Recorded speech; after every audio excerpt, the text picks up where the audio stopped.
get you live and exclusive images. Behind me, the final rehearsals are on at the Ram Temple in Delhi that the Aam Aadmi Party government has decided to create just within time. Take a look at that. That's the first visual that you have got. Rehearsals are on. Corporate sponsors have been roped in. Interestingly, the rehearsals that are on will include renowned dancers, artists. There are going to be singers like Anuradha Podwal to sing bhajans. It will be a short, brief program when Chief Minister Arvind Kejriwal will read. And then, this is Delhi. In Ayodhya, when we go from Delhi, the festive spirit exploding in Ayodhya. The diyas have been lit there in the temple town in Ayodhya, where, of course, the real Ram temple is already under construction. But why is Ayodhya, what you see on your screen, so special? More than 9 lakh earthen lamps are going to be lit in Ayodhya, which means it could be possibly a sort of a milestone that Ayodhya is going to set. There have been lakhs of earthen lamps that were lit in 2017, 2019 and then after that as well. But this time it appears that this is going to be the maximum number of almost touching 12 lakhs. Thousands of volunteers have been mobilized. Around 12,000 volunteers, we are being told, have been mobilized to ensure it's a success. Look at these beautiful visuals on your screen. It is ensure how Delhi to Ayodhya, the festive spirit remains. And this time, of course, what you see on your screens are massive celebrations. इस सजीव प्रसारण में हम आपको दिखा रहे हैं आज का दीपोत्सव। यह दीपोत्सव जो कि दीपावली का आरंभ माना जाता है, यहीं अयोध्या से ही भगवान श्री राम जब वापस वन से आए थे और दीपावली नगरवासियों ने सजाकर उनका भव्य स्वागत किया था, तभी से इस तिथि को प्रतिवर्ष दीपावली मनाने की प्रथा कार्तिक अमावस्या के दिन आरंभ हो गई थी और वही प्रथा आज तक चल रही है। और हमारे माननीय मुख्यमंत्री जी ने अपने प्रयासों से इसे भव्य और एक दिव्य रूप दे दिया है। बड़ा ही सुंदर दृश्य दीपावली का, दीपों की ये पंक्तियां देखिए, बड़ा ही सुंदर, बड़ा ही अलौकिक सा दृश्य हमारे सामने उपस्थित हैं।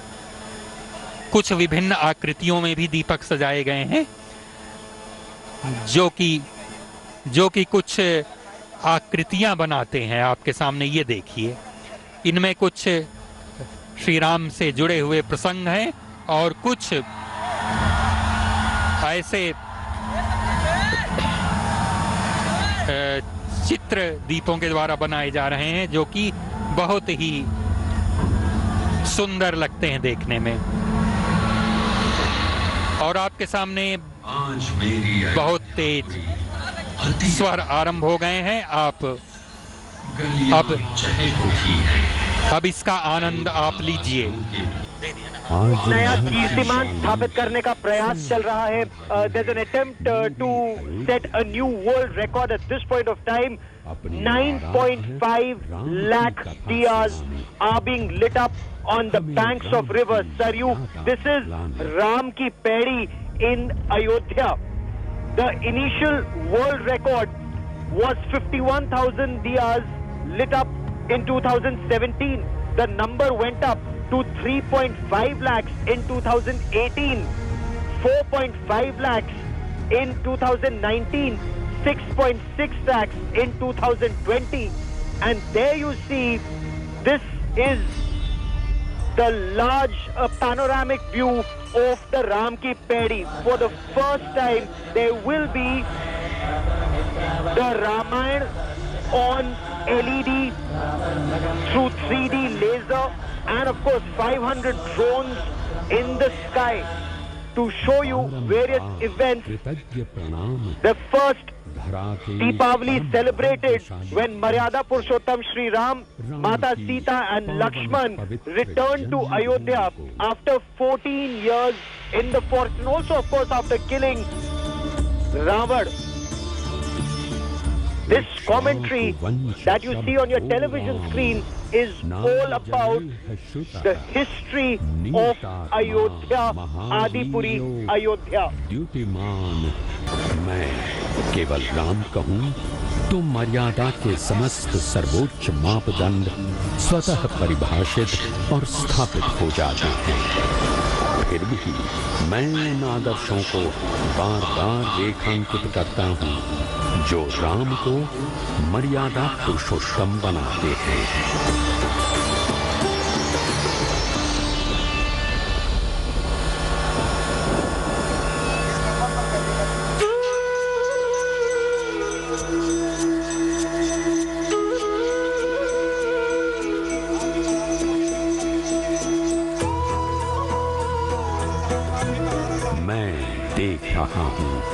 अयोध्या नगरी से देवलोक तक हर्ष की ध्वनियां गूंज उठी हैं।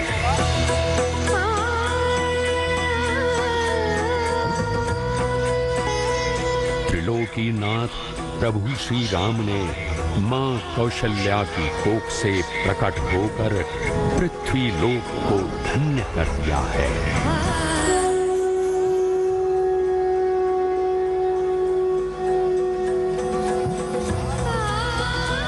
नारायण के बाल स्वरूप के दुर्लभ दर्शन कर देवी कौशल्या कृतज्ञ हो रही हैं। उनकी बाल लीला देखने को लालायित हो रही हैं। माता की मौन आज्ञा का पालन कर राम आनंदित हो रहे हैं।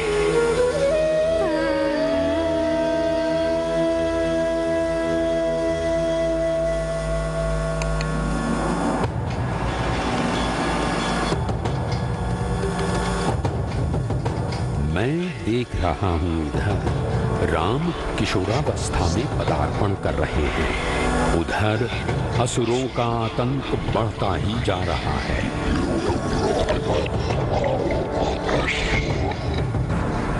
मुनि विश्वामित्र को पता है असुरों का अंत राम ही कर सकते हैं यदि वे रक्षक बनकर मुनि के आश्रम आ जाएं।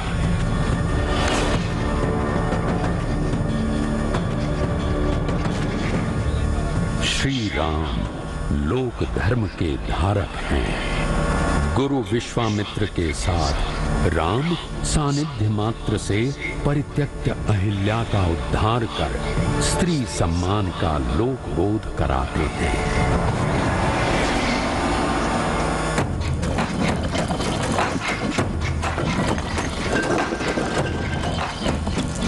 गुरु विश्वामित्र के साथ राम जनकपुर पहुंचे हैं।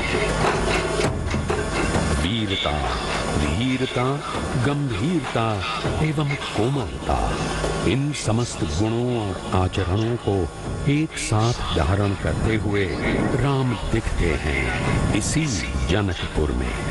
मनोहारी छवि से युक्त दो राजकुमार राम एवं लक्ष्मण को देख वाटिका का हर पुष्प कौतूहल में है एवं उत्सुकता में है।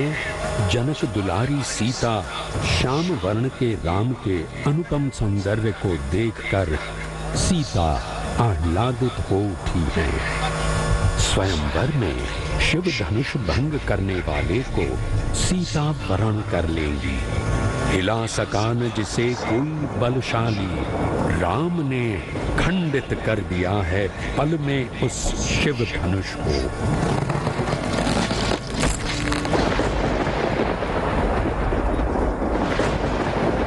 परंतु राम के पौरुष की परीक्षा तो अब होने वाली है।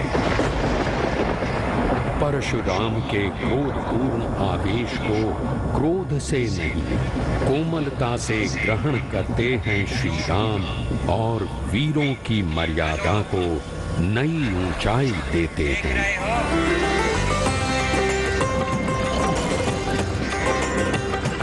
आज राम अयोध्या पधार रहे हैं। संग में संगिनी सीता है।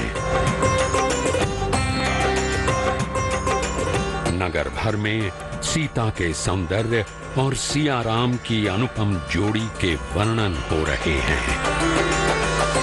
परंतु विधि का विधान तो कुछ और ही संकेत दे रहा है। कैकेयी हठ ठान बैठी हैं। अयोध्या के सिंहासन पर भरत बैठेंगे और राम 14 वर्षों के वनवास को जाएंगे। दशरथ स्तब्ध हैं। स्तब्ध है सारी नगरी। विवादों और विमर्शों से कुल की मर्यादा की रक्षा हेतु राम वन गमन को सहर्ष स्वीकार करते हैं।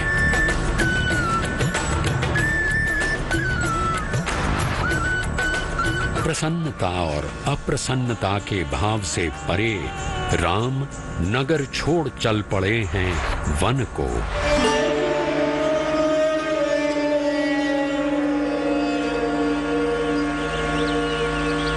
राम केवट को निषाद राज की उपाधि से अलंकृत करते हैं। दोनों समान हैं इसका बोध कराते हैं एवं गंगा पार कराने के लिए विनय पूर्वक आग्रह करते हैं। राम मानव समाज में ऊंच नीच के भेद को नकारते हैं। राम चित्रकूट में अपना सुंदर संसार बसा चुके हैं। उधर कुटुंब एवं अयोध्या वासियों समेत भरत राम को मनाने अयोध्या से चल पड़े हैं। चित्रकूट में भरत को परम स्नेह से सिंचित करते हैं राम। राम, सीता और लक्ष्मण ने चित्रकूट से आगे चलकर पंचवटी में जीवन का आनंद ढूंढ लिया है। अब इस राम कथा में मैं राक्षसी कन्या शूर्पणखा का प्रवेश देख रहा हूँ। शूर्पणखा के प्रणय निवेदन को तो कोई सामान्य विवाहित पुरुष भी अस्वीकार कर देता। ये तो राम हैं। तो क्या लक्ष्मण स्वीकार करेंगे शूर्पणखा का प्रणय निवेदन? कदापि नहीं। शूर्पणखा के नासिका विच्छेद के साथ ही शूर्पणखा अध्याय का अंत हो जाएगा, संशय है मुझे। उधर माता सीता ने राम के सामने स्वर्ण मृगछाल प्राप्ति की लालसा प्रकट कर दी है। राम स्वर्ण मृग की सत्यता जानते हैं, परंतु वर वचन की प्रतिज्ञा को धारण करने वाले राम सीता के आग्रह को ठुकरा ही नहीं सकते। मारीच शत्रु है, उसका भेद प्रकट हो गया है, परंतु राम उसे शत्रु भाव से किंचित नहीं देखते। वैकुंठ धाम जाने की उसकी इच्छा भी पूरी करते हैं। मायावी स्वर की सत्यता लक्ष्मण भी नहीं जान पाए। सीता अपनी कुटिया में अकेली पड़ ही गई। सीता लांग गई हैं लक्ष्मण रेखा। अपनी चाल में सफल हो गया है रावण।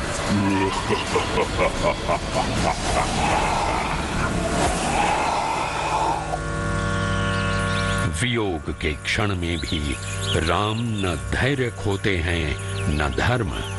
पहुंचे हैं शबरी के आश्रम। सीता का पता पूछना तो एक उद्देश्य है ही। शबरी को उनके हीन मनोभाव से मुक्त कराना भी राम का उद्देश्य है। भगवान भी अपने अनन्य भक्तों को ढूंढने की लालसा रखते हैं।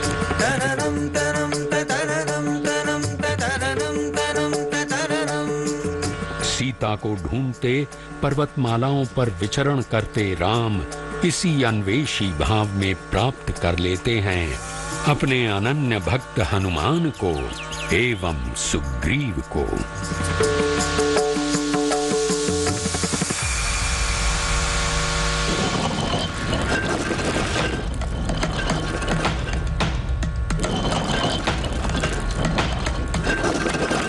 राम काज को आतुर हनुमान सागर पार लंका स्थित अशोक वाटिका पहुंचे हैं, जहां घोर वेदना में घिरी माता सीता राम की मुंदरी पाकर अति विस्मित हैं।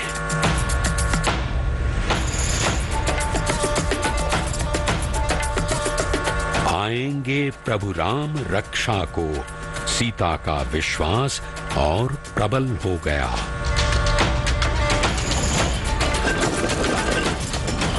रावण राक्षस कुल का है, परंतु साधारण योद्धा नहीं है। ऊपर से उच्च कोटि का प्रकांड पंडित है और शिव का अनन्य उपासक भी।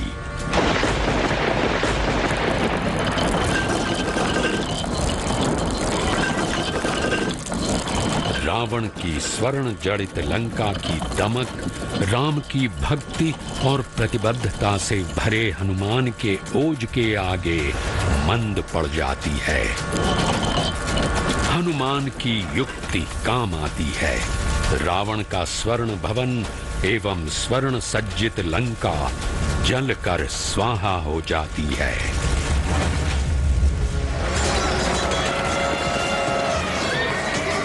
लंका में भीषण युद्ध छिड़ चुका है। रावण की सेना के एक एक महारथी राम के हाथों मोक्ष को प्राप्त हो रहे हैं, परंतु राम अपने लक्ष्य के प्रति स्पष्ट हैं। राम का लक्ष्य है सत्य की स्थापना।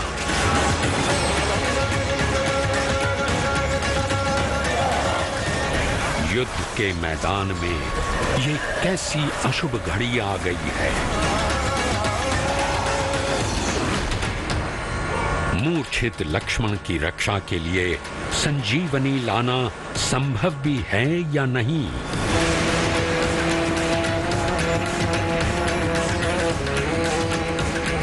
परंतु जो हृदय में धरे है राम की भक्ति, उस हनुमान के लिए क्या संभव क्या असंभव।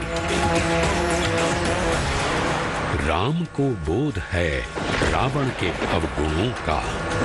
राम दंडित करेंगे रावण को और खंडित करेंगे दंभ उसका।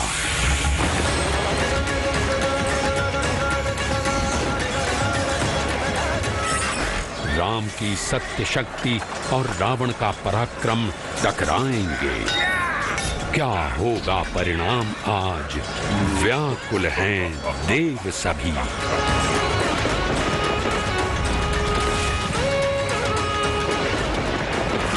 राम ने मारे एक साथ 31 बाण। कट गए रावण के समस्त सिर, सूख गया नाभि का अमृत कुंड। गिर गया दशानन धरती पर। जय घोष उठा है देवलोक से।